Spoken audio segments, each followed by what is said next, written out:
দারিদ্র্যকে জয় করা এক কৃষ্ণাঙ্গ বালক লামিন ইয়ামাল। ফুটবলের এ বিস্ময়কর, যার পায়ের জাদুতে সারা বিশ্ব আজ বিমুগ্ধ, সেই বালকের জীবনের গল্পটা কোনো রাজপ্রাসাদে শুরু হয়নি।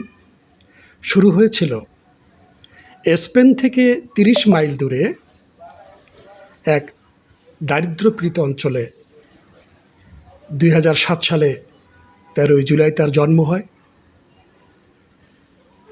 তার বাবা ছিলেন একজন মরক্কোর অধিবাসী, তিনি ছিলেন চিত্রশিল্পী। আর মা ছিলেন গিনির অধিবাসী, তিনি ছিলেন শুধুই মাত্র একজন দোকানের কর্মচারী। সবচেয়ে বিস্ময়কর ব্যাপার হলো, এই ফুটবল জাদুকরের বয়স যখন 3 বছর, তখনই তার বাবা মার বিচ্ছেদ হয়ে যায়।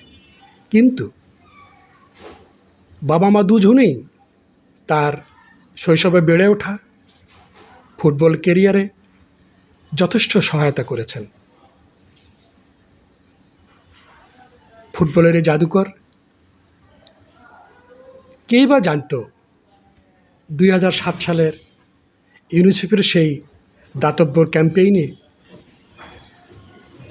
মেসির কোলে ওঠা সেই শিশুটি আজ সারা বিশ্বের জাদুকরী ফুটবলার হবেন। সেই লামিন ইয়ামাল আজ শুধুই স্পেনের নয়, সারা বিশ্বের যত সুবিধাবঞ্চিত দারিদ্র্যপীড়িত শিশু বালক আছেন, সবারই অনুপ্রেরণা। সবশেষে এইটুকুই বলতে চাই, জন্ম হোক যথাতথা, কর্ম হোক ভালো। তার জীবনের উত্তরোত্তর উন্নতি কামনা করছি। অনেক শুভকামনা তার জন্য।